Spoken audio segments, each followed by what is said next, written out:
संवेदनशील, सेवाभावी, संघटन कुशल अशा स्वयंसेवकाच्या जयंतीच्या निमित्तानं या जिव्हाळा पुरस्काराचं वितरण झालं. या दोन्हीही पुरस्कार प्राप्त संस्थांचं अभिनंदन. स्वर्गीय विलासजींना विनम्र प्रणाम. आपल्या सगळ्यांनाही या शुभ संध्याकाळचं मनापासून रामराम. नाही येत आवाज? इथे येतोय, मागे येतोय.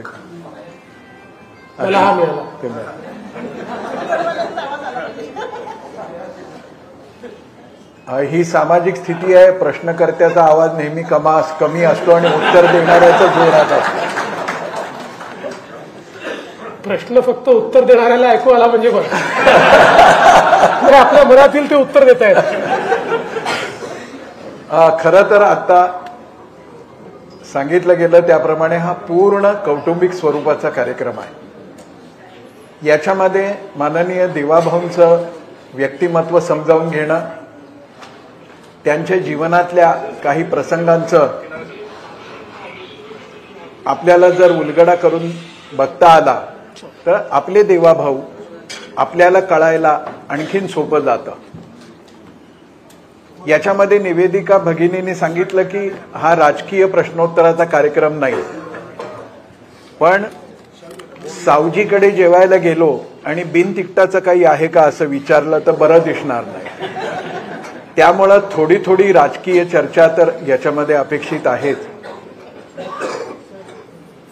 खरं तर हा सगळा परिसर माननीय देवाभाऊंचं होमपीच आहे. पार्षद म्हणून इथून त्यांच्या कार्याची सुरुवात झाली. त्यांचं विधी महाविद्यालय याच परिसरामध्ये, त्यांचं इष्ट आराध्य दैवत याच चौकामध्ये आहे. हनुमान आणि शनी मंदिर आहे. काय ते फोटोग्राफरचे इन्स्ट्रक्शन.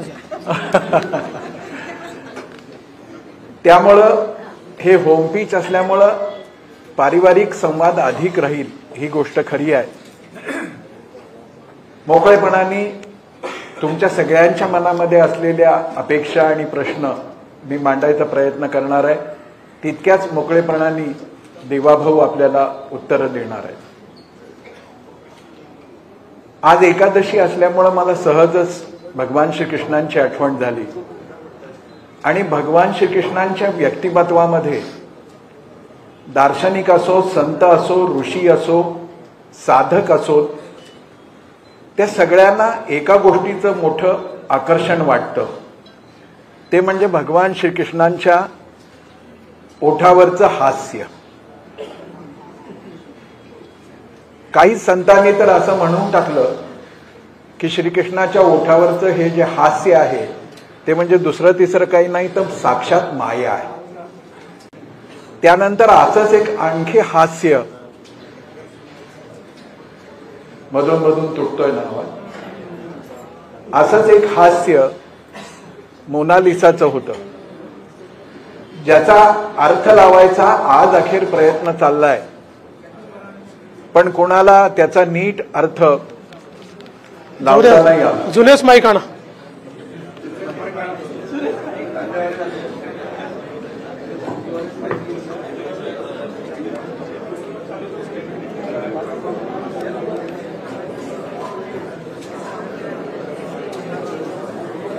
ते घेऊन जा. ते त्यातले पुस्तकं ते होते ते घेऊन जा. पुस्तकाची गठ्ठ्या.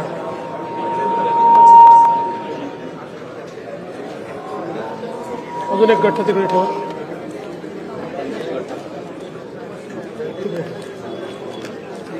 ह्याचा काहीच उपयोग नाही.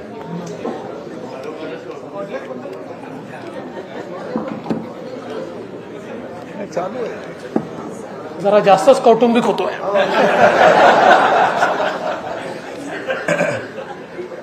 पहिलं हास्य भगवान श्रीकृष्णांचं, दुसरं मोनालिसाचं. तसं सध्या देशभर राजकीय अभ्यासक आणखी एका हास्याचा अर्थ लावायचा प्रयत्न करतायत. ते हास्य म्हणजे देवाभाऊंच्या चेहऱ्यावर.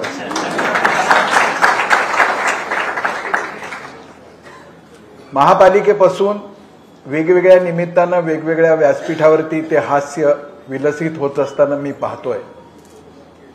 100% तुमचं काम होणार इथपासून तुमचं काम जीवनभर होणार नाही इथपर्यंत कोणताही अर्थ लावता येतो असं हे अद्भुत हास्य. आणि या हास्याची मोहिनी जादू अशी आहे की या हास्याच्या लपेटात कोण कोण येईल सांगता येत नाही. सध्या पवार कुटुंबीय पण आले. हे हास्य देवाभाऊ आपल्याला ईश्वर दत्त आहे, जन्मजात आहे की व्यक्तिमत्व विकासाच्या अभ्यासक्रमात शिकवल्यामुळे ते तुम्हाला प्राप्त झालंय?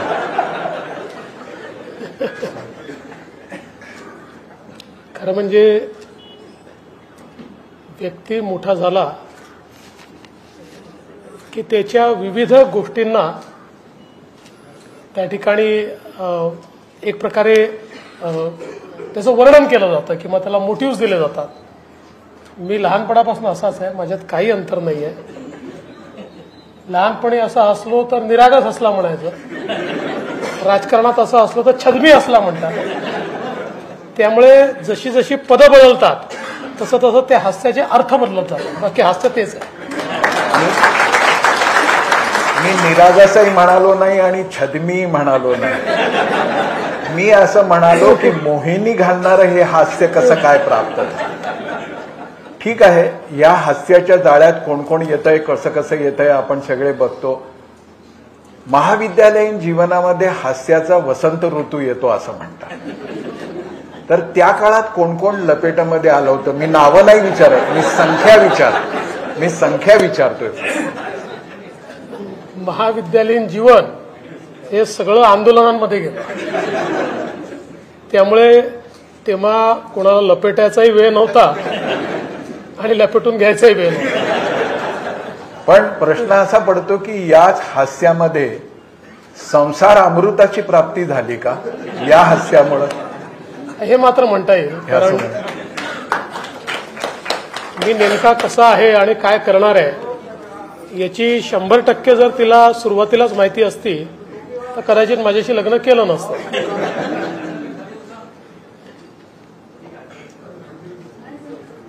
हा जो प्रामाणिकपणा आहे त्यामुळं देवाभाऊंच्या हास्याकडे छद्म, राजकारण, डावपेच असं बघता येत नाही. आणि इतकं सरळ मोकळं हसणं सगळ्यांनाच जमतं अशातला भाग नाही. पु ल देशपांडे एका ठिकाणी असं म्हणाले होते, ज्याला अश्रूची किंमत कळते त्यालाच हसण्याची कला साध्य होते. अतिशय संवेदनशील माणूस असल्याशिवाय. आणि आज ते मुख्यमंत्री आहेत, काही वर्षांपूर्वी ते होते, त्याच्या आधी राजकीय क्षेत्रामध्ये त्यांचा वावर होता. म्हणून आपण सगळे कुटुंबातले लोक असं बोलतो आहोत अशातला भाग नाही. पण खरोखर या हास्यामध्ये एक जबरदस्त सामर्थ्य आहे. आणि त्यामुळेच खूपदा प्रश्न असा पडतो की एखाद्या वेळेला एखाद्या ठिकाणी आपल्यासाठी छान शब्द बोलला नाही गेला तर आपण दिवसभर फार बेचैन राहतो.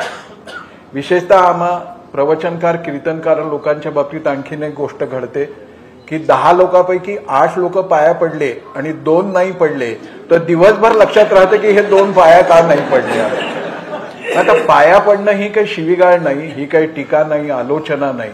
पण देवाभाऊंना हा प्रश्न विचारावा असा वाटतो, मर्यादाहीन पातळी सोडून अतिशय वाईट स्तरावरची, वाईट शब्दातली वैयक्तिक टीका त्यांच्यावरती झाली. पण ना देवाभाऊंनी संयम सोडला ना धैर्य सोडलं. ही क्षमता त्यांनी कशी अर्जित केली हे कळालं तर आमचंही जीवन आम्हाला सुखकर करता येईल. म्हणजे एकच गोष्ट मी स्वतःला समजवली आहे की कोणी किती शिव्याशाप दिले हे जग लक्षात ठेवत नाही. इतिहास तुम्ही काय केलं हे लक्षात ठेवतो. त्यामुळे आपण करत जायचं. आज समजा आपण अगदी रिसेंट गेले 5 वर्ष बघितले. 5 वर्षात माझ्यावर टीका करणारे, माझ्याबद्दल वाटेल ते बोलणारे, यांना आता कोण लक्षात ठेवत आहे? मी काय केलं तेच लोकांच्या लक्षात आहे. त्यामुळे मला असं वाटतं की ठीक आहे, कधीतरी मनाला त्रास होतो, व्यक्ती म्हणून त्रास होतो, पण त्याचा विचार न करता आपलं काम हे आपण करत राहिलं पाहिजे. आणि खरं म्हणजे याची प्रेरणा जर कोणाकडनं घ्यायची असेल तर ती आपल्या देशाचे प्रधानमंत्री माननीय मोदीजींकडनं घ्यावी. संयम काय असतो तर त्यांच्यावर गुजरातमध्ये ज्या घटना झाल्या त्यानंतर माध्यमांनी देखील पातळी सोडून टीका केली, नेत्यांनी पण केली. 2002 पासून 2014 पर्यंत त्यांनी कधी उत्तरच दिलं, टीका सहन करत राहिले. कधी एक तुम्हाला त्यांचा इंटरव्ह्यू दिसणार नाही, केलेल्या टीकेला उत्तर दिसणार नाही. तर त्यांनी आपल्या कामातनं अशी परिस्थिती निर्माण केली की 2013 साली देशातला एकूण एक व्यक्ती असं म्हणत होता की या देशाला परिवर्तन पाहिजे आणि ते परिवर्तन देण्याची क्षमता मोदीजींमध्ये. त्यामुळे मला असं वाटतं की हीच खरी आपली प्रेरणा आहे की आपलं काम आपण करत राहायचं आणि समोरच्याला त्यांनी करू द्यायचं. शेवटी मोदीजींना मौत का सौदागर म्हणणारे आणि काय काय म्हणणारे यांना कोणी लक्षात ठेवत नाही, तर लोक मोदीजींना लक्षात ठेवतात, त्यांनी केलेलं गुजरातमधलं काम आणि त्यांनी केलेलं देशातलं काम लक्षात ठेवतात. खूप मोठी रहस्याची गोष्ट आहे ही की अशा पद्धतीने अनर्गळ टीका करणारे काम जेव्हा उत्तम दिसतं तेव्हा देवाभाऊ अभिनंदन असा अग्रलेख पण लिहितात. ही गोष्ट खरीच आहे. पण प्रश्न असा येतो की मोदीजींच्या सारखं एक व्यक्तिमत्व समोर आहे, स्वतःच्या व्यक्तित्वाचं जडणघडण या पद्धतीनं आपण केलं. एका मर्यादेमध्ये सरिता काकू आणि अमृता वहिनीही एका मॅच्युरिटीमध्ये हे सगळं समजून घेतात. पण मला नेहमी एक प्रश्न कुटुंबातला घटक म्हणून पडतो की एका उमलत्या वयात हे तर सगळं दिविजाच्या कानावर पडतच असेल, तिने कसं स्वतःला त्याच्यामध्ये सांभाळून घेतलं? त्या बाबतीत आई, आजी, बाबा यांच्याशी तिचा काही संवाद असतो का? आणि तिला कशा पद्धतीने प्रश्न पडतात आणि एक पिता म्हणून तुम्ही त्याचं उत्तर कसं देता? खरं म्हणजे मी गमतीने नेहमी असं म्हणतो की आमच्या घरी सगळ्यात मॅच्युअर कोणी असेल तर दिविज आहे. क्या बात. कारण आता तिचं वय 15 आहे, पण या वयामध्ये जी प्रगल्भता तिच्यामध्ये आहे, म्हणजे आपण बघितलं असेल की आता मी मुख्यमंत्री जेव्हा बनणार किंवा सगळं चालू होतं, माध्यमांनी तिला प्रश्न विचारले आणि अर्थात अशा वेळेस अनेक वेळा क्रूर प्रश्न विचारले जातात, अडचणीत येणारे प्रश्न विचारले जातात.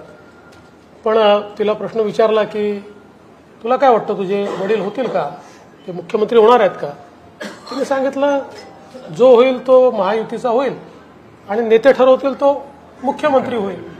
तर त्याच्यामुळे मला असं वाटतं की ही जी प्रगल्भता तिच्यामध्ये आहे तिला यातलं अंतर समजतं आणि तिला हे माहिती आहे की अशा प्रकारे राजकारणामध्ये टार्गेट केलं जातं, कधी अद्वा बोललं जातं.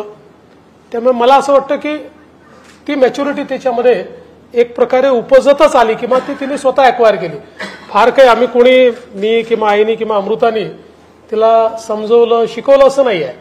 तर अनेक वेळा मुलं कशा प्रकारे ती अक्वायर करतात तशी तिने अक्वायर केली. खूप आशादायक गोष्ट आहे. याचा अर्थ फडणवीसांच्या कुटुंबात तिसरी पिढी आता नेतृत्वासाठी सिद्ध व्हायला लागली असं म्हणायला. याचं एक तुम्हाला सांगतो की तिला यायचं असेल तिने जरूर यावं, पण माझा स्वतःचा समज असा आहे की फडणवीसांच्या कुटुंबात राजकारणामधला शेवटचा मी. ह्याला टाळी वाजवता कामा नाही. पण खरोखरच ही गोष्ट अशी आहे की सदैव ताण तणाव टीका आणि मधला काळ तर बॅड पेक्षाही कुठला दुसरा शब्द असेल तर तसा तो पॅच होता आणि ज्याला जीभ आहे आणि बोलता येतं तो वाटेल ते बोलत होता. त्या सगळ्याचं मी परत स्मरण करत नाही. माणूस म्हणून कितीही जरी आदर्श डोळ्यासमोर असले तरी शेवटी आपलं मन आहे आणि मनाला टोचत राहतं, बोचत राहतं. अशा सगळ्या ताणतणावाचं नियोजन करण्यासाठी आपण नेमकी कोणती जीवनशैली अंगीकारली, कसं नियोजन करता? कारण का आम्हाला पाणी नाही आलं की ताण येतो. आता रेशनवर अमुक मिळणार नाही म्हटलं की आम्ही साठा करायला लागतो. इतक्या किरकोळ गोष्टीचा ताण आम्हाला नाही मॅनेज करता येत आपण हा सगळा ताण कसा मॅनेज करता? मुळात आपण जीवनामध्ये अनेक लोकांकडनं शिकत असतो. मला आठवतं की साधारणपणे 1993ची वगैरे गोष्ट असेल, त्यावेळी अरुण गुजराती हे नगर विकास विभागाचे राज्यमंत्री होते आणि नागपूरला सेशन करता ते आले होते आणि आमच्यासोबत नगरसेवक होते एक रमेश चोपडे म्हणून. तर त्यांचं एक ULCचं काम होतं. तर शोभाताई आमदार होत्या, मी नगरसेवक होतो. शोभाताईंना म्हटलं की तुम्ही आम्हाला घेऊन चला, अरुण गुजरातींकडे याचं काम आहे, जेन्युइन काम आहे, आपण जाऊ. आम्ही अरुण गुजरातींकडे गेलो. तेव्हा साहजिकच भारतीय जनता पक्षामध्ये मंत्री वगैरे म्हटलं की आपल्याला फारच मोठं वाटायचं की बाबा मंत्री म्हणजे पुढच्या कुठल्या तरी दुसऱ्या ग्रहाहून आलेला व्यक्ती आहे आणि आमच्यासारख्या छोट्या कार्यकर्त्याला तर फारच वाटायचं. तर आम्ही गेलो आपलं तिथे. तर गुजराती साहेब बसले होते. खूप लोक तिथे होते. कोणी त्यांना काही ओरडून बोलत होतं, कोणी वाकडं तिकडं बोलत होतं. सगळ्यांना ते अतिशय शांतपणे उत्तर देत होते. आणि मग ते म्हणाले, शोभाताई तुम्हाला थोडा वेळ आहे ना, जरा हे सगळे मी करून घेतो आणि त्याच्यानंतर मग आपण बोलू. एक 1.25 तास आम्ही त्या ठिकाणी होतो आणि 1.25 तासामध्ये अरुणभाईंनी सगळ्या लोकांचं शांतपणे ऐकून घेतलं, कोण कसा बोलला अगदी. आणि मग लोक गेले, मग आमचं समजून घेतलं. मग मी आणि शोभाताई त्यांच्यासोबत बसलो. मी त्यांना सहज विचारलं, म्हटलं अरुणभाई असे एकदम लोक अंगावर येतात आणि काय वाटेल ते बोलतात, तुम्ही एवढे मोठे मंत्री आहात, तुम्हाला काय वाटत नाही का? तर ते म्हणाले की बघा, मी ज्या परिवारात येतो, माझा परिवार, माझे वडील हे गांधीवादी आहेत. आपण सौभाग्याने चांगल्या घरामध्ये जन्मलो, आपल्याला चांगले संस्कार मिळाले. आपल्याकडे जे येणारे लोक आहेत त्यांच्या मनामध्ये काही ना काही शंका असतात, प्रश्न असतात आणि त्यातले अनेक लोक तर याकरता आले असतात की त्यांना एवढंच सांगायचं असतं कसं मंत्र्याला सुनावलं, कशा 4 चौघात त्याची काढली. मला त्याला समाधान मिळतं, आपलं काय जातं. बाहेर निघाल्यावर आपल्यालाच हार घालणार लोक, मंत्री म्हणून आपलेच सत्कार होणार. मला असं वाटतं की तो माझ्याकरता एक फार महत्वाचा मंत्र त्या काळामध्ये ठरला आणि तेव्हापासून मी माझ्या जीवनामध्ये पेशन्स शिकलो. आणि मी नेहमी असं म्हणतो की पेशन्स हा राजकारणामध्ये सगळ्यात मोठा गुण जर काही असेल तर तो पेशन्स आहे. ज्याला पेशन्स आला आणि ज्याला शिव्या खाता येतात त्यांनीच राजकारणात राहिलं. ज्याला शिव्यांचा त्रास आहे त्याने राजकारण सोडून कुठलाही धंदा केला पाहिजे. तर मला असं वाटतं की ती एक सवय लागल्यामुळे मग अशा प्रकारचे काही हल्ले झाले किंवा कोणी काही उलटसुलट बोललं तर फार काही त्याचा त्रास होत नाही, त्याच्यातनं फार काही मॅनेज करावं लागत नाही. आणि मला असं वाटतं की आता तो स्वभाव झालाय माझा. त्याच्यामुळे मला तुम्हाला एक सांगतो की मला राग आलेला दिसला तर फार सोपा उपाय. मला राग तेव्हाच येतो जेव्हा मला भूक लागते. मला राग आलाय असं लक्षात आलं तर काहीतरी खायला दिलं की माझा राग संपला, मग राग येतो. आपण भूक लागली तर मी मात्र मग 2-4 शिव्या देऊन. आज एकादशी असल्यामुळं राग येऊ देऊ नका, म्हणूनच मी उपास करत नाही. आणि उपास केला तर उपासाचं खाऊन करतो. बाहेरच्यांची टीका, बाहेरच्यांचा हेतू हे सगळं एक वेळ, पण तुमच्या एखाद्या सार्वजनिक निर्णयाविषयीची सरिता काकू किंवा अमृताबाईंनी घरात कधी समीक्षा करताना तुमच्याशी बोलतात का? मला सांगा, असं कोणचं घर आहे की ज्याच्यामध्ये आई किंवा बायको तुमची समीक्षा करत नाही आणि तुम्ही कसे मूर्ख आहात किंवा तुम्हाला कसं थोडं कमी कळतं असं सांगत नाही. पण माझं असं मत आहे की विशेषतः आमच्या आईला, म्हणजे आईनी इतके वर्ष राजकारण बघितलेलं आहे आणि सार्वजनिक क्षेत्र बघितलेलं आहे. त्यामुळे एखाद्या विषयावर आई जेव्हा मत व्यक्त करतं तर अनेकदा ते मला पटत नाही, पण तिने व्यक्त केलेलं मत खरं निघतं. त्याच्यामुळे तिला ते एक, मला असं वाटतं की एक आकलन आहे सामाजिक व्यवस्थेचं. त्यामुळे निश्चितपणे ती पण अनेकदा मत व्यक्त करते किंवा अमृता पण अनेक वेळा मत व्यक्त करते. पण शेवटी आपलं ठरलंय, आपल्याला जे वाटतं तेच करायचं. या मुद्द्यावर सगळ्या नवरे लोकांनी टाळ्या वाजवायला पाहिजे. जसा सरिता काकूंच्या ऑब्झर्वेशनचा किंवा आणखीन सामाजिक व्यक्तित्वाचा या सगळ्या सहनशीलतेमध्ये योग्य पद्धतीनं प्रतिसाद देण्यामध्ये वाटा आहे. तसं स्वर्गीय विलासजींच्या बाबतीतली एखादी आठवण आहे का की ज्यांच्यामुळं देवेंद्र हे आता देवाभाऊ होऊ शकले? खरं म्हणजे आठवणी तर खूप आहे, पण म्हणजे सगळ्यात महत्वाची माझ्या जीवनामध्ये कलाटणी देणारी गोष्ट जी आहे ती अशी आहे की मी विद्यार्थी परिषदेचं काम करायचो आणि विद्यार्थी परिषदेमध्ये म्हणजे पहिल्या कारसेवेला विद्यार्थी परिषदेचा कार्यकर्ता म्हणून मी गेलो होतो आणि त्याच्यानंतर परत आल्यानंतर आमचे काही आपले कॉलेजचे इलेक्शन्स वगैरे झाले आणि एक दिवस मी आणि उदय डबले वगैरे 4-5 लोक आम्ही आपले संगमसाळीच्या तिथे जे जुनं कार्यालय होतं त्याच्यासमोर फुटपाथवर बसून आम्ही गप्पा मारत होतो. तर सुनीलजी आंबेकर तेव्हा आमचे प्रांत संघटन मंत्री होते. सुनीलजी आले आणि सुनीलजींनी मला बोलवलं, म्हणाले देवेंद्र जरा ये. मी गेलो. मला असं आहे की असा निर्णय झालाय की तू उद्यापासनं भाजपचं काम करायचं. मला काही राजकीय क्षेत्रात यायचं नव्हतं. माझ्या जीवनातलं असं हे होतं की काही वर्ष काम करू, पूर्ण वेळ काम करू विद्यार्थी परिषदेत असं मला वाटायचं. त्यामुळे मी त्यांच्याशी बराच वाद केला. मी म्हटलं की नाही मला जायचं नाही, असं कसं. ते म्हणाले तुला माहिती आहे आपल्याकडे एकदा ठरलं की ठरलं. म्हटलं पण असं कसं. म्हटलं ठीक आहे, तुझ्या मनात काही शंका असेल, तुला बदलायचं असेल, काही करायचं असेल, तू विलासजींकडे जा. विलासजींकडे दुसऱ्या दिवशी विलासजींकडे गेलो. गेल्यानंतर विलासजींना म्हटलं विलासजी असा कसा निर्णय झाला, मला विद्यार्थी परिषदेचं काम करायचं आहे, मला भाजपचं काम करायला सांगतायत. विलासजी नेहमीच्या पद्धतीने म्हणाले अरे तो तिखट चिवडा आणलाय, तो तू खा. मग तिखट चिवडा दिला. मग विनय त्यांना बोलून पुरणाची पोळी दिली. अर्धा पाऊण तास मला खूप बोलायचं होतं पण ते खाऊच घालत. मग अर्ध्या पाऊण तासाने मग म्हणाले हा काय तुझं म्हणणं काय आता सांग. मी म्हटलं नाही नाही मला काय आता भाजपमध्ये काम करायचं नाही. ते म्हणाले तू स्वयंसेवक आहेस. म्हटलं हो. मग आपल्याकडे काय स्वयंसेवकाने काय करायचं असतं. म्हटलं जे सांगितलं ते करायचं असतं. मग तू काय करणार आहे.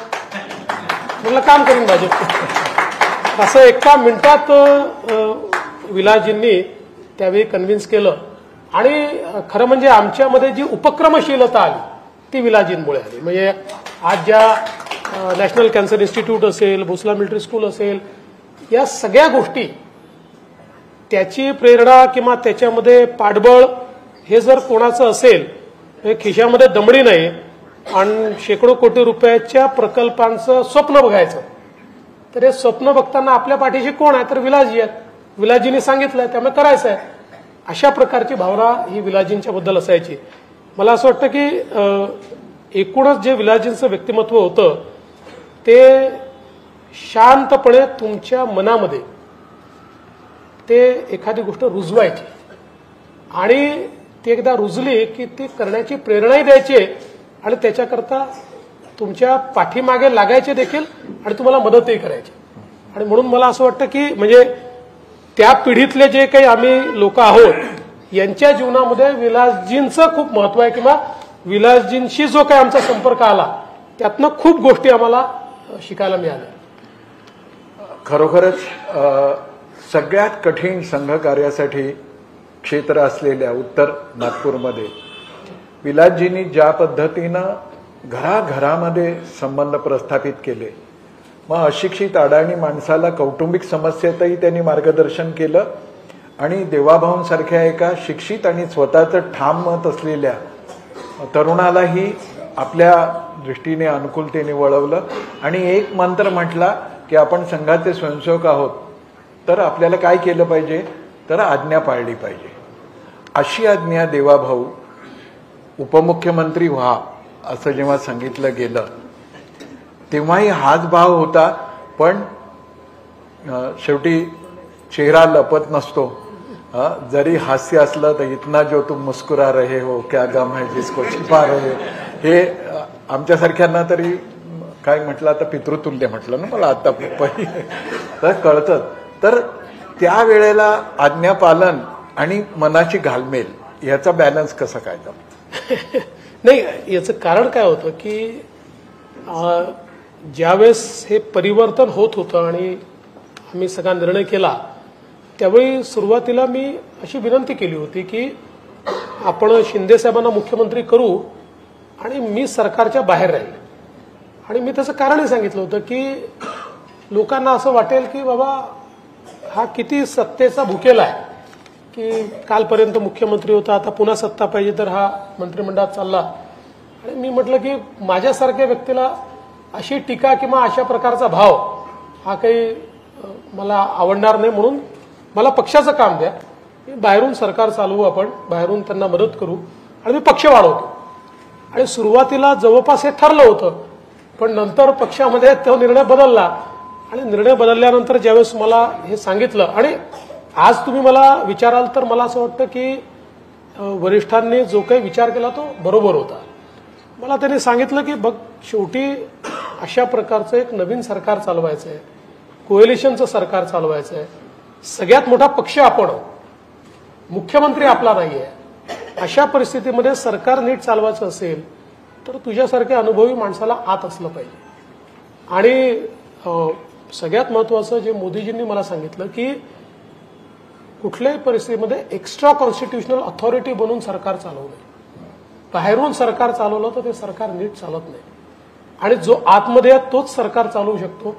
कॅबिनेटमध्ये राहून सरकार चालवता येतं, कॅबिनेटच्या बाहेरून चालवता येत नाही. त्यामुळे आमचं सगळ्यांचं मत आहे की तू गेलं पाहिजे. तर मी त्या क्षणी हो म्हटलं, पण मनामध्ये ही भावना निश्चित होती की लोक काय म्हणतील.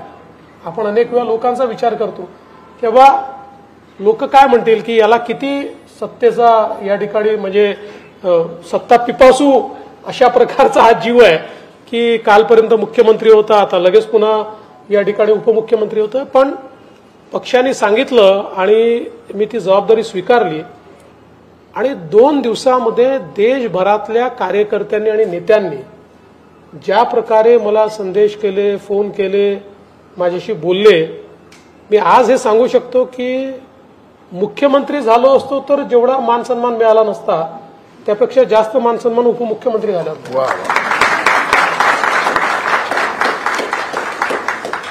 आदर्श व्यक्तिमत्वाचा परिणाम, प्रभाव आपल्या व्यक्तिमत्वावर होतो, पण प्रत्येक वेळी होतो की नाही अशी शंका येते. इतका त्याग केलेला माणूस 24 तास आपल्याबरोबर असूनही एकनाथराव शिंदेना हा बदल स्वीकारताना फार त्रास झाला असेल असं मला वाटतं. तर ती यात्रा नेमकी कशी होती? नाही, मला असं वाटतं हे खरं आहे की साधारणपणे शिंदे साहेबांना त्या ठिकाणी ते मुख्यमंत्री होतील असं वाटत होतं. आणि ते साहजिक होतं, कारण ते मुख्यमंत्री होते, आमचं कोएलिशनचं सरकार होतं. आणि मला देखील अशी कुठली कल्पना नव्हती की मी मुख्यमंत्री होईल वगैरे. परंतु जनतेने मॅन्डेटच असा दिला की 132 जागा भाजपच्या आल्यानंतर भारतीय जनता पक्षाचा मुख्यमंत्री न करणं हे जनतेलाही आणि पक्षातल्या कार्यकर्त्यांनाही त्या ठिकाणी मला असं वाटतं आवडलं नसतं. आणि म्हणून आमच्या जे काही वरिष्ठ नेतृत्व आहे त्यांनी शिंदे साहेबांची चर्चा केली. आणि ठीक आहे, बरेच दिवस काय काय माध्यमात चाललं, पण मी तुम्हाला सांगतो की शिंदे साहेबांनी एका मिनिटात सांगितलं की मला हे समजतं आहे की भारतीय जनता पक्षच मोठा पक्ष आहे आणि त्याचाच मुख्यमंत्री झाला पाहिजे, त्याच्यामुळे माझी काही हरकत नाही आहे. त्यामुळे त्या संदर्भात माध्यमांमध्ये काय झालं की आम्ही असं ठरवलं सगळ्या चर्चा करून सरकार तयार करू. आणि त्यामुळे त्याला थोडा कालावधी लागला. त्या कालावधीमध्ये कधी शिंदे साहेब नाराज, कधी अजितदादा नाराज, कधी कोडी नाराज. आता माध्यमांनाही दोष देता येते, त्यांना 24 तास चालवायचं आहे, त्याच्यामुळे बातमी मिळाली तर ठीक, नाही मिळाली तर बनवावी पण लागते. त्याच्यामुळे त्यांनी आपल्या जे काही कधी कधी आम्ही लोक बातम्या तयार करतो, तर त्याच्यामुळे ते आपल्या बातम्या तयार झाल्या. पण मला असं वाटत नाही की फार काही म्हणजे त्याच्यामध्ये अटी शर्ती टाकल्या, आडेबेडे घेतले. शिंदे साहेबांनी ते तात्काळ स्वीकारलं. पण दिसताना परसेप्शन असं झालं की उद्या सांगेन, उद्या सकाळी सांगेन, उद्या दुपारी सांगेन. आणि अजितदादांवर मात्र तुमचा प्रभाव खूप होता. ते म्हणाले की ह्यांचं काय असो ते असो, मी मात्र शपथ घेणार. शिंदे साहेबांसमोरही प्रश्न तोच होता की मुख्यमंत्री होतो, उपमुख्यमंत्री व्हावं की नाही असा प्रश्न त्यांच्यासमोर होता. पण मी त्यांना माझा अनुभव सांगितलं की तुम्हाला एक पक्ष चालवायचा असेल आणि तुमचा पक्ष असा आहे, माझ्या पक्षामध्ये तर अनेक नेते आहेत, एक मोठं संघटन आहे, दिल्लीला आमचे सगळे नेते मंडळी आहेत, राष्ट्रीय नेते आहेत, पण तुमचा पक्ष हा तुमच्या एका खांबावर उभा असलेला पक्ष आहे. नवीन तुलनेनं, कारण विभाजन झाल्यानंतर तुलनेनं चांगलं यश मिळालेला तुमचा पक्ष आहे. अशा परिस्थितीमध्ये तुम्ही बाहेर राहून हे चालवणं कठीण जाईल, त्यामुळे तुम्ही सरकारमध्ये आलं पाहिजे. ते त्यांनी मान्य केलं. आता काय असतं बघा, जसं तुम्ही म्हणाल ना माझ्या चेहऱ्यावर हास्य नेहमीच असतं, हे फार क्वचित असं असतं, तसं त्यांच्या चेहऱ्यावर फार कधी हास्य नसतं, तुम्ही जर बघितलं असेल. पण ते मुख्यमंत्री होते तेव्हाही तसाच चेहरा होता, तर कोणी इंटरप्रिटेशन केलं नाही. आणि उपमुख्यमंत्री झाल्यावर तसा चेहरा पाहिल्यावर बघा हसतच नाहीत, हे नाराजच आहेत, असं इंटरप्रिटेशन झालं. त्यामुळे हे जे काही व्यक्तिमत्वाचं इंटरप्रिटेशन होतं हे तो काळ, ती परिस्थिती अनुसार होतं, तसं ते झालं. पण म्हणजे ह्यात असं मत करून घेणाऱ्यांचा फार दोष नाही. हा फूल तुम्ही भेजा है खत में, फूल नहीं मेरा दिल है, हे गाणं आठवलं जेव्हा नागपूरच्या अधिवेशनात उद्धव ठाकरेंनी तुम्हाला गुलदस्ता दिला ते. तर त्याच्यामध्ये दिल होतं की विल होतं? खरं म्हणजे महाराष्ट्रामध्ये आपण बघितलं असेल तर एक राजकीय संस्कृती नेहमी राहिली आहे. म्हणजे दक्षिणेच्या राज्यांमध्ये आपण जर गेलो तर तिथे खून के पैसे आहेत, तिथे दोन पक्षाचे नेते एकमेकाशी बोलू शकत नाहीत. ही परिस्थिती महाराष्ट्रामध्ये कधीच नव्हती. दुर्दैवाने 2019 ते 2024च्या कालावधीमध्ये काही प्रमाणात अगदी खून के पैसे नाही तरी बऱ्यापैकी थोडी परिस्थिती ही त्या ठिकाणी निर्माण झाली. पण मी मुख्यमंत्री झाल्यानंतर पहिल्याच माझ्या भाषणामध्ये ही घोषणा केली की महाराष्ट्राची राजकीय संस्कृती परत आणायची आहे. त्यामुळे मला बदल घडवणारं राजकारण करायचं, बदल्याचं राजकारण करायचं नाही. आणि मला असं वाटतं की त्याला प्रतिसाद सगळ्याच नेत्यांनी दिला आणि नेत्यांना देखील वाटलं की कुठेतरी आता ही जी काही भिंत आहे ही आपण तोडली पाहिजे. त्यामुळे पुन्हा एकदा चांगली गोष्ट आहे की महाराष्ट्रात सगळ्या पक्षाचे नेते एकमेकाला भेटतायत, एकमेकाशी बोलतायत. जाहीरपणे भेटायला कोणाला लाज वाटत नाही किंवा जाहीरपणे भेटण्याकरता काही त्याच्यामध्ये आडेवाडे पण घेते, चांगली गोष्ट आहे. पण असं एकमेकाला समजून घेता घेता घेता पवार साहेब एकदम संघाची स्तुतीच करायला लागले, तेव्हा लोकांना असं वाटायला लागलं की हे हृदय परिवर्तन आहे की एका नव्या तडजोडीच्या दिशेनं वाटचाल सुरू झाली. खरं असं आहे की लोकसभेच्या निवडणुकीमध्ये ज्यावेळी एक फेक नरेटिव्ह तयार करण्यामध्ये महाविकास आघाडीला यश आलं महाराष्ट्रामध्ये, आणि ते यश आल्यानंतर महाविकास आघाडीला एक ओव्हर कॉन्फिडन्स देखील आला की आपण अशा प्रकारचा फेक नरेटिव्ह लोकांमध्ये रुजवून सत्तेवर येऊ शकतो. आणि आमच्याकरता देखील तो एक धक्का होता. आम्ही लोकसभेच्या निवडणुकीमध्ये किमान महाराष्ट्रामध्ये तरी माझ्यासहित सगळे ओव्हर कॉन्फिडन्समध्ये होतो. आम्हाला असं वाटत होतं की आपण जिंकतोच आहे. त्यामुळे हे जे सांगतायत संविधान बदलणार आणि हे होणार, याचा काही लोकांवर असर होणार नाही. किंवा जे काही वोट जिहाद त्यांनी सुरू केला होता तर याचा काही फार असर होणार नाही. पण दुर्दैवाने ज्यावेळेस त्याचा असर झालेला बघितला आणि त्याच्यानंतर महाराष्ट्राच्या निवडणुका जवळ होत्या आणि त्यावेळी विचार परिवाराला देखील आम्ही ही विनंती केली की राजकारणामध्ये तुम्ही काम करत नाही किंवा राजकारण हा काही तुमचा प्रांतही नाही, पण आत्ताची परिस्थिती अशी आहे की अराजकतावादी ताकदी ज्या आहेत, ज्या शक्ती आहेत, या शक्तींच्या विरुद्ध राष्ट्रीय विचारांच्या शक्तींनी उतरण्याची गरज आहे.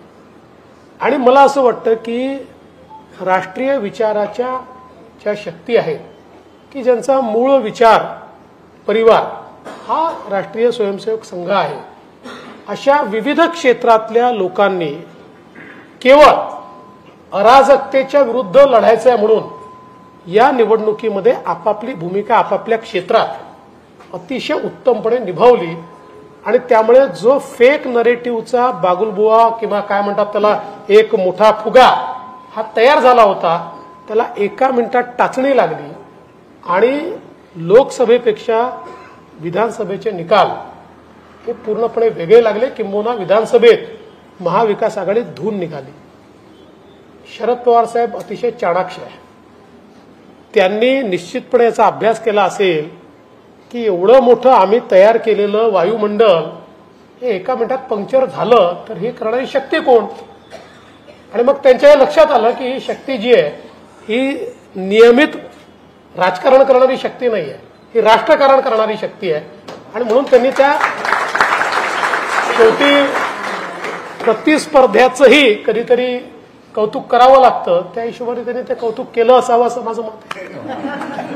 नाही, असं आपण मत करून घ्यायला हरकत नाही, पण त्यामुळं नजदीक या बढेगी तो नाही ना. सगळ्यांना जी भीती आहे की एकनाथ महाराजांना शोभून दिसलं, अर्घ्य देताना इंगळी ओंजळीत आली आणि तिने डंख मारला आणि ती परत पाण्यात पडली, तर परत ते वाचवायला लागले. एकाने विचारलं की जी तुम्हाला डसते आहे तिला का वाचवताय. एकनाथ महाराज म्हणाले की इंगळीचा स्वभाव डंख मारणं आहे, माझा स्वभाव तिला वाचवणं आहे. हे संताला शोभून दिसतं, राजकारण्यांना शोभून दिसत नाही, इतकंच या निमित्तानं. नाही, म्हणूनच मी तुम्हाला एक सांगतो की तुम्ही जर 2019 नंतर माझं वक्तव्य बघितलं असेल तर ते थोडं गार्डेड असतं. याचं कारण 2019 नंतर 2024 पर्यंत ज्या घडामोडी घडल्या त्यातनं मला एक गोष्ट लक्षात आली, नेव्हर से नेव्हर. म्हणजे कुठलीही गोष्ट होणार नाही असं समजून कधी चालायचंच नाही. काही होऊ शकतं, म्हणजे झालं पाहिजे असं नाहीये, पण काही होऊ शकतं. उद्धव ठाकरे तिकडे जातात, अजित पवार इकडे येतात, काय राजकारणात काही होऊ शकतं. असं व्हावं असं बिलकुल नाही, किंवा ते होणंही काही फार चांगलं आहे या मताचं मी नाही. पण आता शेवटी राजकारणामध्ये हे लक्षात ठेवलं पाहिजे की खूप ठामपणे असं होणारच नाही असं ज्यावेळेस आपण म्हणतो त्यावेळेस राजकीय परिस्थिती तुम्हाला कुठे नेऊन बसवेल याचा काही भरोसा नसतो. खरंच काय होईल हे सांगता येत नाही आणि होणारच नाही असं म्हणता येत नाही. अगदी सकाळचा शपथविधी सुद्धा होणारच नाही असं कुठे म्हणतात. या सगळ्या गोष्टी जरी असल्या तरी म्हणून यावेळेस मी सांगितलं होतं काय झालं तरी शपथविधी संध्याकाळी करायचं, आपल्याला धुनच टाकायचं सकाळ.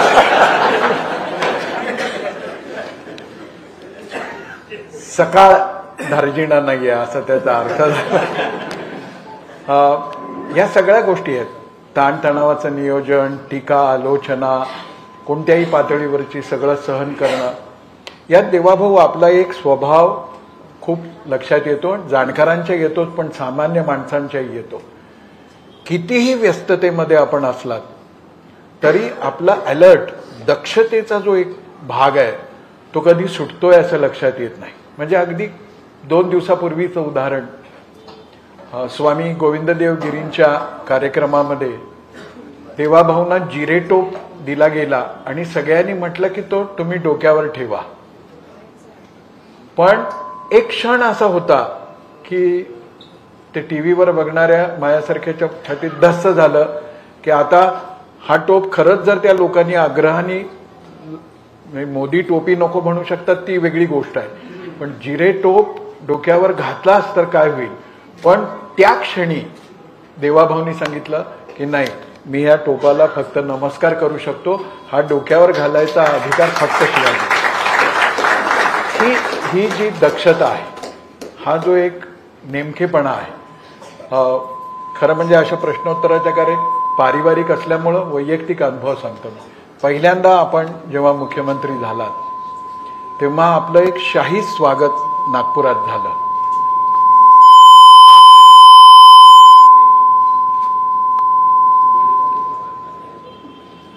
हा वेळ झाल्याचा विशेष. तर मला आठवतंय ज्या दिवशी देवाभाऊंचं नागपूरमध्ये स्वागत झालं, विमानतळावरून एका मोठ्या रथावर बसून देवाभाऊ येत होते आणि पूजनीय डॉक्टर हेडगेवार चौकातल्या आयलंडमध्ये मी आणि माझे 2-3 मित्र उभे होते. मी सांगतो यातला फर्स्ट पर्सन सिंग्युलर विसरून जा, इव्हेंट म्हणून याच्याकडे बघा की देवाभाऊ सगळ्यांना असं हात करत होते आणि त्या आयलंडमध्ये मी होतो. मी हात केला, त्यांनी हात केला, पण त्याने हात केल्यावर लक्षात आलं की ह्या गर्दीत हा कोणीतरी वेगळा आहे. त्याने असं केलं आणि मला अशी खूण केली फोन करत. म्हणजे आपण मुख्यमंत्री झाल्यावर एवढं शाही स्वागत होत असताना कुणाला काय कोणती खूण करायची आहे हे ज्याला कळतं ना तो यशस्वी मुख्यमंत्री.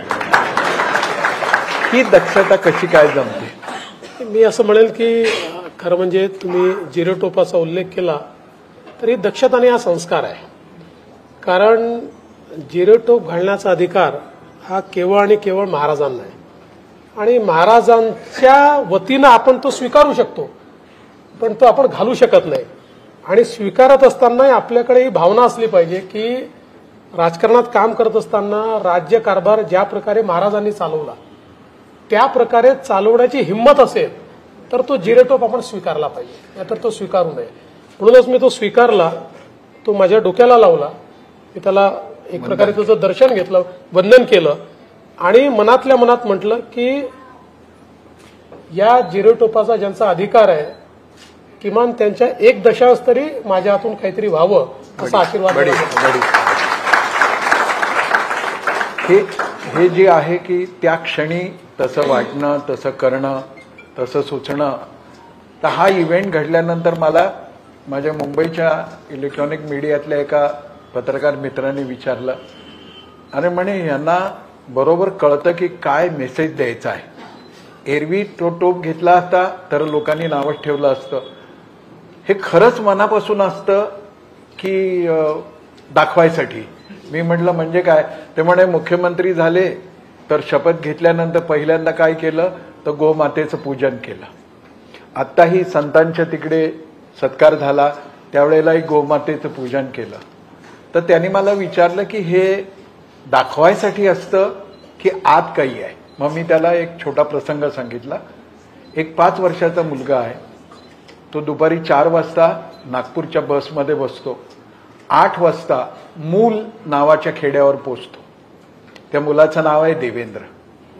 आणि मूलला आपल्या गावाला गेल्यानंतर हा 5 वर्षाचा मुलगा पहिल्यांदा काय करत असेल म्हटलं तुम्हाला माहिती नाही आहे, तुम्ही समजून घ्यायच्या मनस्थितीत नाही आहे. ढोंग लोकांच्या लक्षात येतं आणि प्रामाणिक प्रतिक्रियाही लोकांच्या लक्षात येते. हा 5 वर्षाचा देवेंद्र घरी गेल्यानंतर पहिल्यांदा गोठ्यात जात असे आणि गाय वासरांच्या अंगावरून हात फिरवत असे. आणि एवढंच नाही, परत नागपूरला येत असताना त्या सगळ्यांचा निरोप घेताना त्या छोट्या देवेंद्रच्या डोळ्यात पाणी येत असे. मी म्हटलं ही घटना तुम्हाला माहिती नसल्यामुळे तुम्हाला हे ढोंग वाटतं. मला असं वाटतं की हा त्या माणसाचा स्वभाव आहे की गोभक्ती, गोपूजन, गो गंगा गीता याच्याविषयी निष्ठा हे तर देवेंद्रजींचं खासियत आहे. हा सगळा राजकीय पटलाचा त्याच्यातल्या बऱ्या वाईट समजुतीचा विषय झाला. एक मधल्या काळामध्ये अमृता वहिनीने एक गौप्यस्फोट केला, त्याला गौप्यस्फोटच म्हणू आपण, की मधल्या काळामध्ये वेषांतर करून देवाभाऊ कोणाला तरी भेटायला जात असत. मी म्हटलं जसं गोभक्ती ही लहानपणापासून आहे तसं वेषांतर सुद्धा आहे का? आणि मग मला एक किस्सा आठवला. ही 8वी 9वी 10वीतली सगळी मुलं फडणवीसांची पुण्याला अभ्यासाला जेव्हा जात तेव्हा रात्री अभ्यास झाल्यावर फिरायला बाहेर पडत. तेव्हा एकदा अशी शर्यत लागली की काकू त्यावेळेला घरामध्ये संक्रांतीचे हलव्याचे दागिने वगैरे काही अशा वस्तू करायच्या, तर रंगीबेरंगी माळा खूप होत्या. तर तिकडे असं एक चॅलेंज आलं की ह्या सगळ्या माळा गळ्यात घालून डोक्याला बांधून कोण जाईल का, आणि पुण्यात फिरून यायचं आणि काय चहा कॉफी आईस्क्रीम कुठं आहे ते करून घ्यायचं. देवाभाऊ त्यावेळेला पांढरा शुभ्र धब्बा, रंगीबेरंगी माळा डोक्यावरती ते आणि प्रिन्स रिपू दमन असं म्हणून ते बाहेर गेले. याचा अर्थ वेषांतर हा पण एक स्वभाव आहे का? तुम्ही खूप आतल्या गोष्टी आणलेल्या आहेत, इथपर्यंतच लिमिटमध्ये ठेवा, याच्या पुढच्या सांगू नका. नाही पण खरोखर अनेकदा असा अनुभव येतो की ही सहजता आहे. पद विसरणं आणि सहज होणं. पुन्हा एक वैयक्तिक अनुभव. प्रदेशाध्यक्ष होते देवाभाऊ आणि प्रदेशाची एक मीटिंग सोलापूरला होती आणि त्या बैठकीमध्ये एक लोकप्रतिनिधी, स्थानिक काही 2-4 पार्षद हे नाही पोचले. भाजप पक्ष म्हणून त्यात माझा रोल, माझी भूमिका 0. म्हणजे मी 10 रुपयाचं सदस्य नाही. आता सदस्य नोंदणीत कोणी आलं माझ्याकडे तर विचार करेन मी, पण माझं काहीच भूमिका नाही. मी संघाचा स्वयंसेवक, वनवासी कल्याण आश्रमाचं काम, तरुण भारतचं संपादक. प्रदेशाध्यक्ष आहेत देवाभाऊ आणि एकदम त्यांचा निरोप आला की मी तुझ्याकडे चहाला येतो. मला आनंद झाला. मी म्हटलं या. आणि आल्यानंतर ते म्हणाले की प्रदेशाध्यक्ष शहरात असताना अ ब क हे बैठकीत येत नाही, याच्यावर मी काय करावं असं तुला वाटतं? एक प्रदेशाध्यक्ष एका नॉनप्लस किरकोळ माणसाच्या घरी स्वतःहून जातो, ही मोठी कठीण गोष्ट आहे असं मला वाटतं. इतकी सहजता त्यांच्या व्यक्तिमत्वामध्ये आहे आणि ह्यात दाखवणं मुद्दाम, त्यावेळेस काय पत्रकारांना घेऊन ते माझ्याकडे थोडेच आले होते, पण इतक्या सहजतेने संवाद करणं, यामुळं दिवसेंदिवस देवाभाऊंचं व्यक्तित्व आणि खरोखर सुरुवातीला जसं सांगितलं की देशभर त्यांच्याविषयी माध्यमामध्ये, क्वचितच माध्यमामध्ये एखाद्याबद्दल इतकं सातत्याने चांगलं बोललं जातं, विशेषतः इलेक्ट्रॉनिक मीडियामध्ये, पण देवाभाऊंच्या बद्दलचा अतिशय पॉझिटिव्ह असा अप्रोच आहे. प्रदीप सिंहासारखा एक सिनियर आपका अखबार नावाचं यूट्यूब चालवणारा देवाभाऊंच्या विषयी इतकं गौरवाने बोलतो, असं वाटतं की देवाभाऊंचं पीआरओशिप त्यांच्याकडे दिली आहे का, इतकं मनापासून. आणि देशभर ही खासियत, ही विशेषता त्यांच्याकडे आहे. हा निरभिमानी स्वभाव पदावर राहून सुद्धा हा कसा काय शक्य? आता एक सिक्रेट तुम्ही जाहीर केलं, आता मंत्रालयात मी भेटायला येईन तेव्हा खाऊचा डबा घेऊन येईन. पण हा निराभिमान, इतकी सहजता म्हणजे एका सरपंचाकडे नसते, ही एका मुख्यमंत्र्याकडे कशी? खरं म्हणजे आपण ज्या संस्कारातनं आलो त्या संस्कारांनी आपल्याला एकच गोष्ट शिकवली की पद जे आपल्याला मिळतं ते खरं म्हणजे सन्मानाकरता मिळत नाही. पद आपल्याला मिळतं ते सेवा करण्याकरता मिळतं. आणि मुळातच इतकी पदं मिळाली, पण पदांवर गेल्यानंतर काही आपल्यात बदल झालाय असं मला वाटलंच नाही की काय आपल्याला शिंग फुटले आहेत की कुठला तरी मुकुट मिळालेला आहे, असं कधी वाटलंच नाही. त्यामुळे हा सहज स्वभाव आहे. म्हणजे आणि मला असं वाटतं की केवळ बोलण्याकरता मी म्हणत नाही, पण जो काही संघात संस्कार मिळाला त्याच्यामुळे आपल्याला जबाबदारी मिळाली असंच वाटतं. आणि परवा मी खूप दिवसांनी चाणक्य नाटक पाहायला गेलो होतो, आपल्या मनोज जोशींचं. त्या नाटकामध्ये एक डायलॉग फार चांगला आहे. त्यात तो चाणक्य चंद्रगुप्ताला असं म्हणतो की राजा होना ये सुखी होने का माध्यम नाही आहे. आपल्याकडे अनेक लोकांना असं वाटतं की पद हे आपल्या व्यक्तिगत सुखाकरता आपल्याला मिळालेलं आहे, आणि ते ज्यावेळेस वाटतं त्यावेळेस मग त्याचा एक अभिमान आपल्या मनामध्ये जातो किंवा अनेक गोष्टी त्यातनं आपल्यामध्ये तयार होतात. मी असं म्हणणार नाही की मी अगदी कुठला तरी साधू संत आहे किंवा अशा प्रकारचं नाही आहे, पण मला असं वाटतं की या संस्कारांनी माझा स्वभावच तसा केलेला आहे की कुठल्याही, म्हणजे मी तुम्हाला सांगतो की ज्यावेळी मी गाडीने जात असतो, पुण्यात असतो, नागपुरात कुठेही जात असतो आणि अनेक वेळा ट्रॅफिक थांबवतात, मला दडपण येतं त्याचं. मला असं वाटतं की काय करतायत हे लोक. माझा, तुम्ही जर पुण्याच्या ट्रॅफिक डीसीपीशी किंवा सीपीशी जर बोललात तर दर माझ्या व्हिजिटमध्ये त्यांच्याशी माझा वाद होतो की इथे तुम्ही थांबवला होता. ते म्हणतात नाही आम्ही एकाच मिनिटाकरता थांबवला होता. तर हा स्वभाव झाला. म्हणजे हे कधी आपल्याला, आपण मोठ्या पदावर आहोत तर आपल्याला काहीतरी स्पेशल मिळालं पाहिजे. अशा प्रकारची भावनाच येते, प्रिव्हिलेजची भावनाच येते. म्हणून तर आता वेगवेगळ्या दौऱ्यात पोलिसांची सलामीवर तुम्ही नियंत्रण आणलं. मला तर आधी असं वाटलं उद्धव ठाकरेंनी गुच्छ दिल्यापासून त्यांनी पोलीस ऑफिसरना सांगितलं की आता मला गुच्छ देऊ नका. त्यांचा काय हेतू असेल काय सांगता येत नाही. पण ही निरलसता, सहजता, निराभिमान वृत्ती आणि त्यातून तटस्थ राहायचं. आमचे यशवंतराव केळकर असं म्हणत, अनअटॅच्ड इन्व्हॉल्वमेंट आणि अनइन्व्हॉल्वड अटॅचमेंट ही कार्यकर्त्यामध्ये असली पाहिजे. मला प्रसंग आठवतो, जबलपूरला देवाभाऊंच्या भाचीच्या लग्नात आम्ही 2 दिवस एकत्र होतो आणि या 2 दिवसामध्ये प्रशांतजींच्याही लक्षात आलं की एकदाही मुख्यमंत्री होते पहिल्या वेळेचे आणि एकदाही मुंबईतून फोन नाही किंवा यांनी असं उसाचे भरून कोणाला तरी फोन केला आणि काय होईल. तेव्हा प्रशांतजींनी विचारलं की अरे तुम्ही सीएम आहात पण तुमचा फोन एकदाही वाजला नाही. म्हणजे आमच्याकडे वॉर्डाचा अध्यक्ष असला तरी बैठकीत त्याचा फोन इतके वेळा वाजतो आणि तो म्हणतो हा देवेंद्रजी बोला, म्हणजे सगळ्यांना वाटावं की देवेंद्रजींनी फोन केला आहे. हे सगळं चालतं. आणि हे इतकं 2 दिवस कुटुंबातला म्हणजे कुटुंबातला होऊन राहणं ही पण फार मोठी गोष्ट आहे. हेही कसं जमतं की परिवारासाठी आपल्याला आपलं सगळं बाजूला ठेवायचं. ते परिवार असेल, मित्र असतील, यांच्यामध्ये गेल्यानंतर मला असं वाटतं की ज्याला आपण रिज्युविनेट म्हणतो तशा प्रकारे आपण होत असतो. कारण आपलं जीवन अतिशय साचेबद्ध आहे.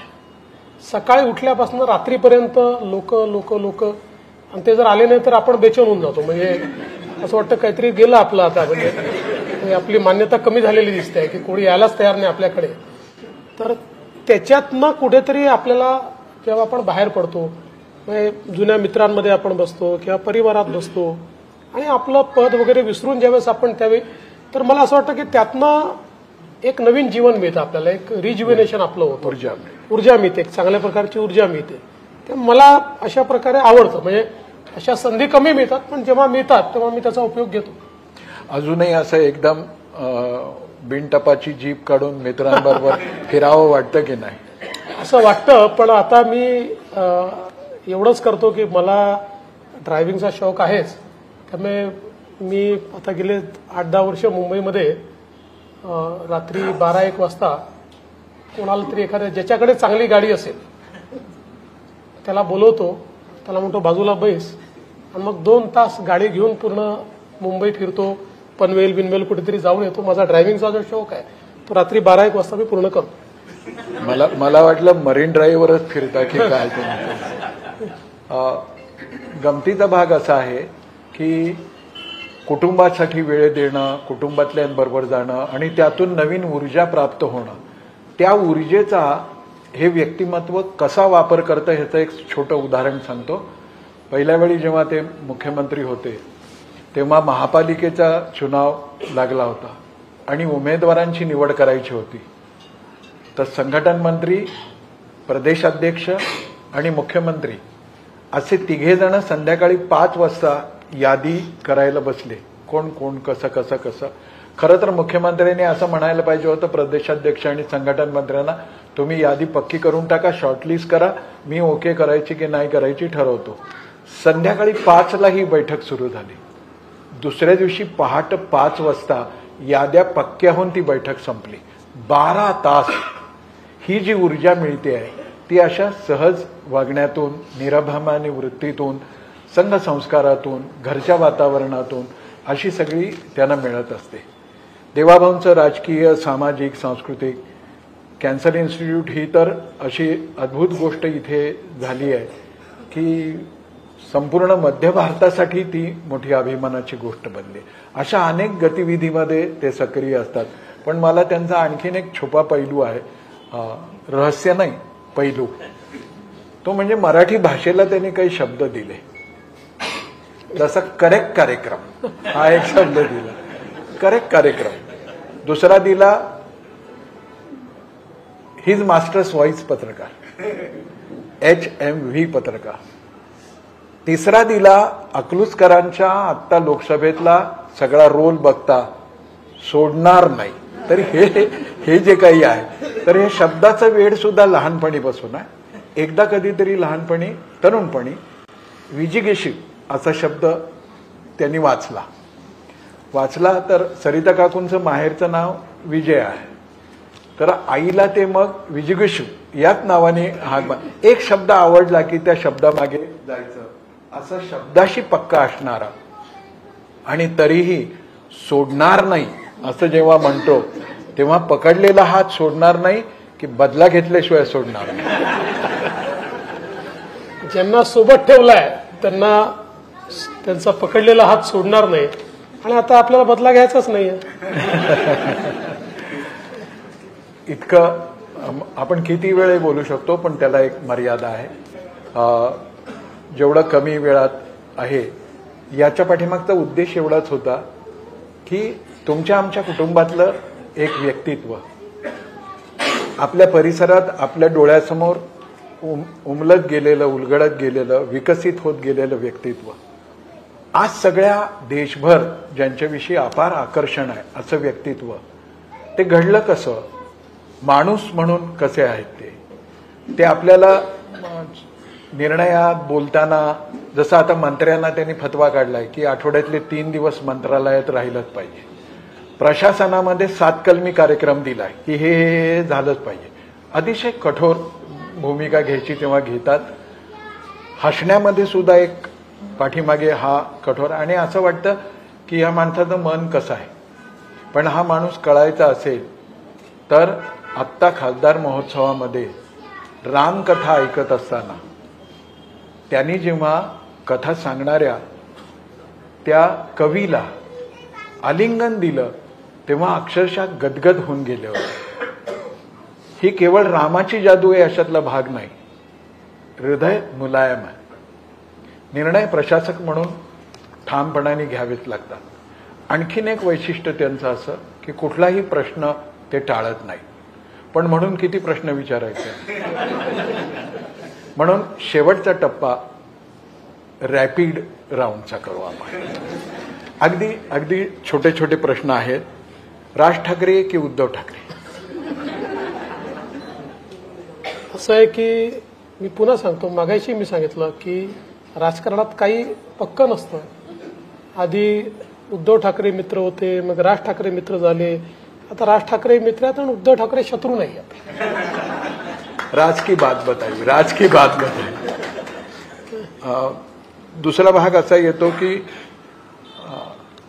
खूप मनापासून ज्याच्यावर विश्वास टाकावा असे सहकार्यांमधले अजितदादा की एकनाथराव शिंदे?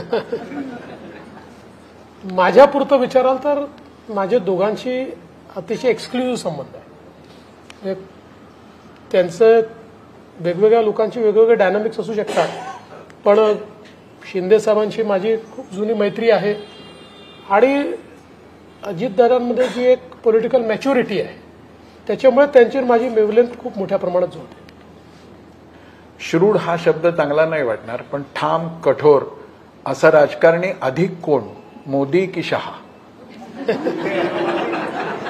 मला असं वाटतं की मोदीजी कठोरपेक्षाही अनुशासित राजकारणी आहेत. म्हणजे त्यांनी जीवनामध्ये जो मार्ग पकडला त्या मार्गावरनं कितीही अडचणी आल्या तरी त्यातनं आजूबाजूला व्हायचंच नाही.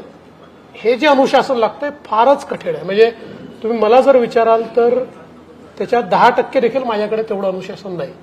त्यामुळे कठोर नाही म्हणतात, ते अनुशासित आहेत. आणि अमित भाई कसे आहेत की एखाद्या प्रसंगाला अमित भाई, आपण जर त्यांना म्हटलं की राजकीय दृष्ट्या थोडा सोयीचा निर्णय करायचा तर सोयीचा निर्णय मोदीजी नाही घेणार, पण अमित भाईंना आपण पटवून थोडा सोयीचा निर्णय करून घेऊ शकतो. एक शेठ आहे, दुसरा दिवाण आहे, असं त्याचा अर्थ. समजा राजकीय क्षेत्रामध्ये अशी उलगाउलग घडवणारा, घालमेल घडवणारा एखादा प्रसंग घडला तर चटकन जाऊन कोणाशी बोलायला आवडेल, नितीनजींशी की नरेंद्रभाईंशी?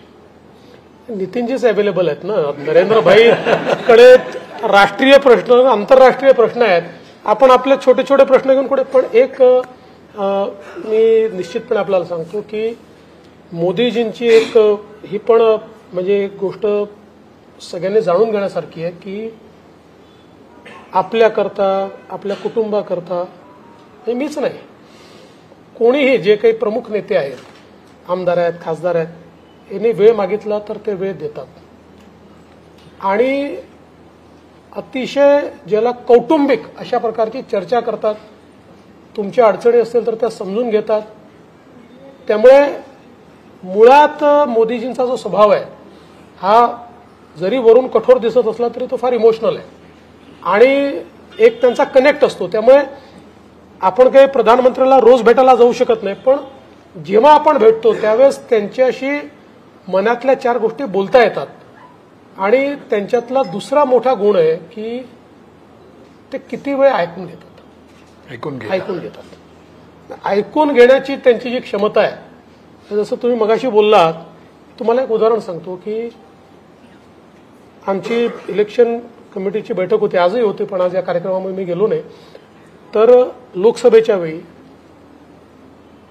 आमच्या त्या बैठकीची सुरुवात दुपारी 3 वाजता झाली आणि साधारण सकाळी 4 वाजेपर्यंत बैठक चालली. 3 वाजतापासून सकाळी 4 वाजेपर्यंत आम्ही सगळे 2-3दा तरी उठून बाहेर गेलो, नित्यक्रमा कशा करता तरी गेलो. मोदीजी उठलेच नाही. आणि या पूर्ण काळामध्ये शेवटचे 25 मिनिटं फक्त ते बोलले, बाकी सगळं ऐकून घेतलं. ही जी त्यांची ऐकण्याची क्षमता आहे, किंवा जेव्हा राष्ट्रीय अधिवेशन होतं, 2 दिवस राष्ट्रीय अधिवेशन असतं, त्या 2 दिवसात पूर्ण वेळ राष्ट्रीय अधिवेशनात ते बसतात, एक शब्द बोलत नाही, सगळं ऐकून घेतात आणि शेवटचं भाषण करतात. मला असं वाटतं की ही एक त्यांची जी क्षमता आहे ऐकून घेण्याची, ती फार महत्वाची. अनुशासन पाळायचं म्हणून राष्ट्रीय अध्यक्ष व्हा म्हटलं तर व्हाल की मुख्यमंत्री राहायला आवडेल? जे पक्ष सांगेल ते करायचं.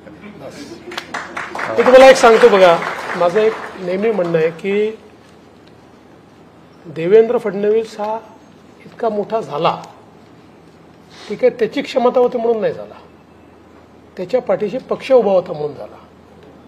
आज या महाराष्ट्रामध्ये भारतीय जनता पक्षात अनेक नेते होते, कदाचित काही माझ्यापेक्षा चांगले असतील, त्यावेळी त्यांना संधी नाही मिळाली, मला संधी मिळाली, पक्षाने दिली. त्यामुळे माझं ठाम मत आहे की माझ्या पाठीमागचं भारतीय जनता पार्टी जर काढून टाकली तर फार कोणी मला विचारणार नाही, किंवा माझा असा गैरसमज देखील नाही की मी स्वतःची पार्टी तयार करून या ठिकाणी काहीतरी खूप मोठं काम करू शकतो, कारण 2 वेळा मुख्यमंत्री झालो, सगळ्यांचे डिपॉझिट जप्त होतील माझ्यासहित मी जर भारतीय जनता पार्टी शिवाय उभा राहिलो तर. त्यामुळे मला हे पूर्णपणे माहिती आहे की माझी जी ओळख आहे, आणि खरं तर आपण एक लक्षात घेतलं पाहिजे की महाराष्ट्राच्या सामाजिक व्यवस्थेमध्ये माझ्यासारख्या सामान्य कार्यकर्त्याला मुख्यमंत्री बनवण्याची रिस्क घेणं ही भारतीय जनता पार्टी आणि मोदीजीच घेऊ शकतात. कारण ज्या प्रकारची राजकीय गणितं असतात, आता ठीक आहे 5 वर्षात मी एस्टॅब्लिश झालो, त्याच्यामुळे यावेळेस बनवताना कदाचित तो प्रश्न नसेल, पण जेव्हा बनवलं तेव्हा तर तो प्रश्न निश्चितपणे समोर आला असेल. आणि म्हणून मला हे 100% माहिती आहे की माझी जी ओळख आहे ती भारतीय जनता पक्षामुळे. म्हणून मला जे पक्ष जेव्हा सांगेल, मी नेहमी सांगतो, मला ज्या दिवशी सांगेल की आता खूप झालं, तुमची आवश्यकता नाही, घरी जाऊन बसा, मी प्रतिप्रश्न विचारणार नाही, घरी जाऊन बसा. आज एकादशी असल्याने शेवटचा प्रश्न सर्व महाराष्ट्राच्या अस्मितेसाठीचा म्हणून आवश्यक आहे.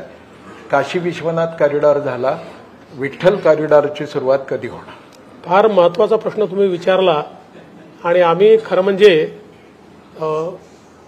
एक गोष्ट मान्य केली पाहिजे की गेले 10 वर्ष आम्ही फक्त त्याची चर्चा करतोय.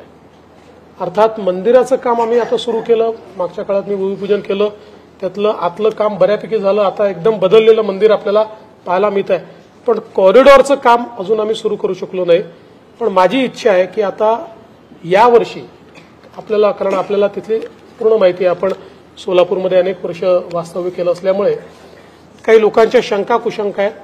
माझा प्रयत्न आहे की पुढच्या 2-3 महिन्यात त्या सगळ्या शंका कुशंका दूर करून सगळ्यांना विश्वासात घेऊन हे काम सुरू झालं पाहिजे, तो प्रयत्न माझा आहे. माननीय देवेंद्रजी फडणवीस एक रसिक, नाट्यप्रेमी, चित्रपटाचे हौशी, संगीताची आवड असणारे, मित्रांमध्ये रमणारे, प्रशासनावर पकड असणारे असे आपले देवाभाऊ आज दुसऱ्यांदा महाराष्ट्राचे मुख्यमंत्री झालेत. त्यांची यापुढची कारकीर्दही अशीच झळाळी असणारी हो आणि प्रत्येक दिवस त्यांना नवनवं यश मिळत जावं अशी कामना स्वर्गीय विलासजींच्या आणि भारत मातेच्या चरणी आपल्या सगळ्यांच्या वतीनं मी करतो. आणि या मुलाखतीमध्ये इतका वेळ देवाभाऊंनी दिला त्याबद्दल व्यक्तिशः त्यांचा आभार मानून मी या मुलाखतीची सांगता करतो. पसायदानासाठी थांबायचं आहे आपल्याला.